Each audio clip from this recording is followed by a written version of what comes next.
Hello everyone, this is Bertina Amy here and welcome to my channel. If you're new here, please like, comment, share, and subscribe for more videos. And otherwise, welcome back to my channel. I hope you find these videos useful. In today's video, I'm making a notebook to match folder idea number 5. It's always a good idea to protect the pages by using scrap paper underneath your cover, especially if you're doing paints. And the first thing I'm doing is covering the entire surface of the notebook cover with this black chalk paint. Then I'm adding blobs of paint of choice to match the color of the folder idea 5. And just like in the last video, I am not trying to blend this all the way through. I actually want to see the different various colors as I just spread the paint around. And I'm starting out with just going straight across, but I later decided to go ahead and swirl it around and add more paint so it matches the front cover of the folder idea 5. If you decide to do this project as well, feel free to skip the swirling part and just go straight with the straight across type of somewhat blending or just spreading of the paint around, but I really wanted mine to match the front cover.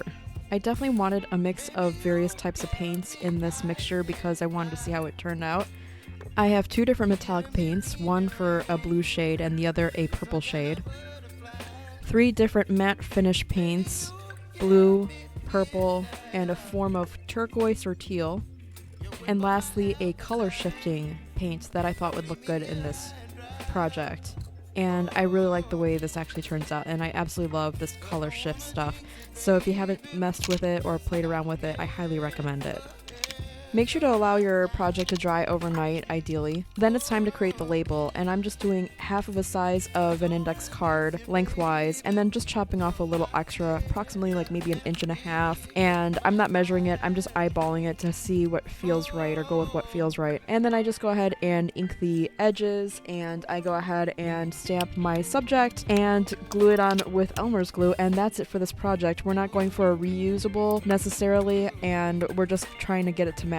I find that matching notebook and folders are a great combination because it ends up helping, at least for memorizing, which goes with which subject. If you enjoyed this video, please like, share, comment, and subscribe for more, and we'll see you in the next one. Thanks for watching. Bye.